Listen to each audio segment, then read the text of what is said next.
Hello. So my birthday is in 4 days, and it's kind of a big deal for me because my birthday, get this, is on 8/25/25. 25/25 with an 8 in front of it. I feel like something special's gonna happen. I don't know what, but it's like a big birthday as far as numerology, and you all know I'm into that. If you've been watching my channel, if not, hi, I like numerology. I like synchronicities with numbers. So I'm like, oh, this is a big birthday. And I'm not shy. My cake will say, if I get a cake, 21. It's a running joke. But I'm actually turning 41. And I don't have anything big planned because my birthday's on a Monday this year. Boring. I'm going to camp to go out on the boat next weekend. My sister is going with me, but she's in Florida because her daughter graduated a nursing program. Congratulations, Ada. That's my niece. She is 18. Wait, 19 I think now. I'm bad. I'm getting old. And anyway, so I'm gonna hang out with my dad and my sister for my birthday next weekend. And on Monday, I couldn't get the full day off for my birthday, sadly. We're very short-staffed. And so I'm taking a half day, which I'll get out around lunch. And I'm gonna meet my mom and go out to eat somewhere, do a little shopping. I always spend my birthday with my parents. I don't know if that makes me like a nerd or whatever, but you know, they gave birth to me. So, I mean, I don't do all of my birthday stuff with them, but like usually on my birthday I try to be with one of my parents. They always call me, at least if they don't see me, like, happy birthday. My dad calls me Peanut. He usually is the first shout out on my Facebook page. Happy birthday, Peanut, if he gets up early enough.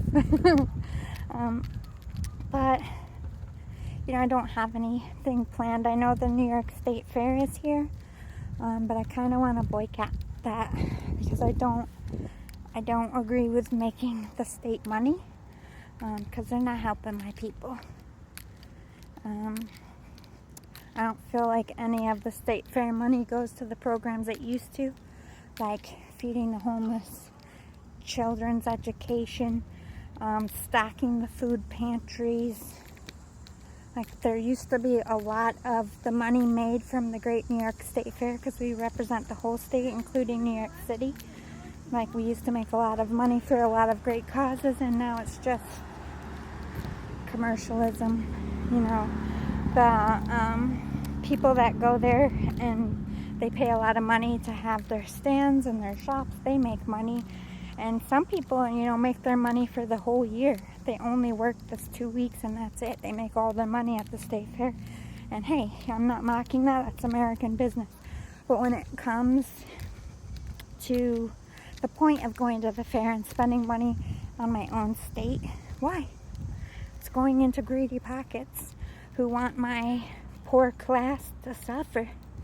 And, you know, I know everybody says New York's going to hold out. We are usually the last state to cave on anything and the first to stand adamantly and be like, no. We like to set precedents around here. But I just feel like everything is corrupted. Nothing is one-sided. It's all one collective think when it comes to the government and in each individual state. I'm not making you any fucking money. I don't feel right about doing it. I don't feel like spending my birthday around corrupted organizations that used to be for my people and now are the boot under our fucking throats. Or on our throats, I should say. So, fuck the New York State Fair. However, I might get my sister to get me donuts for my birthday because there's one vendor from down south came up last year, and that they're the best donuts I ever ate in my fucking life. She got them for my birthday one year, or last year, 1 year, and I want those again, but I don't have to go get them.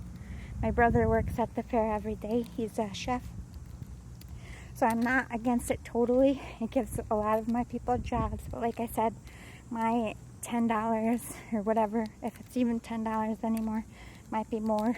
You know, the money you pay to get in isn't going to our people.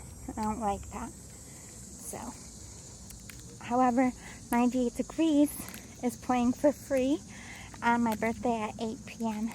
And I have to get up at 4 in the morning. So I'm like, I don't know if I want to do that on a Monday. But I saw them when I was younger. They were touring with Britney Spears. And so I was like, I have to go back and see them. You know, all these years later, they were really good back then. I'm sure they're still good. They always had good voices. But I don't know if I'm going to get around to that. The fair's been sketch. The last free show I did was in Vogue. They're also coming back this year. They like it here. They get a lot of love. Salt and Pepper, I should say, they tried to come here, and they were here in Syracuse, but one of them got sick, so they didn't get to do the show, and they're not coming back this year, I don't think. I was hoping they would, but, you know, I don't know what level of sick they were, and we were all sad. We all took that pretty hard. We're like, oh, Salt and Pepper, but, you know, it's a free show. Well, it's not technically free, because you have to pay $10 to get in the fair. Or it might be 12. I think they raised it. Anyway, what does 41 mean to me? And this is what you should be thinking around your birthdays. Like, what did I learn this year? What I change about myself? What would I like to keep working on? What would I like the next year to be? So I've been in that contemplative mode because I always like to check in with myself around my birthdays, setting goals, vision boards, all that shit. I think this year was another one that was spent mostly solo. I did a lot of things alone, hanging out with myself. Still haven't met a bestie like to hang out with outside of work. I'm okay with that because I'm more about quality than quantity. I don't want someone who's exactly like me, but I want someone that kind of has similar principles. Maybe will push me out of my comfort zone. Maybe someone a little bit more wilder than me. But, you know, I just haven't really drived with anyone. So this year, I would like to continue to look for my new bestie. Someone that I live near, that we go and do things with.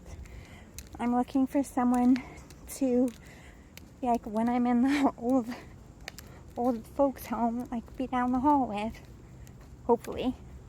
Just finish off not that this is the last chapter of my life, but be there in the end and have been with me since my 40s. That would be cool.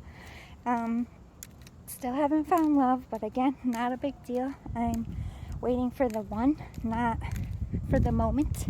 So I'm hoping that year, or that, I can't talk today, it's too hot. This year, I find my partner, but no pressure. I'm okay alone.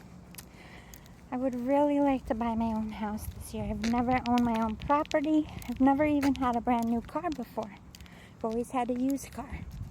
I would love to get a brand new car. I would love to own my own house. And I'm very into like tiny houses and very eco-friendly stuff like solar, wind power, energy efficient, small, compact. But I was thinking, if I want kids, tiny home isn't going to work forever. But I only want like one or two, so I could make it work. I've been looking at trailers and tiny homes just because of the footprint and what it represents. I care more about having more land and being on a lake. I want to be on an ocean. I want to be on a lake somewhere very scenic. It's very peaceful for me to be around earth and water and just open air. Like I care more about my holistic side, and I want to find a home that represents that this year. I would like to find a career that I love going to work to, that I make really good money, that I can afford these things. And that's my goal this year. Nothing too outrageous. You know, I'm happy with what I got. I know we're all struggling. It could be worse. I'm thankful I have a roof over my head. I'm thankful I have food to eat. I'm thankful I have a car to get to work. And that's enough for me for right now.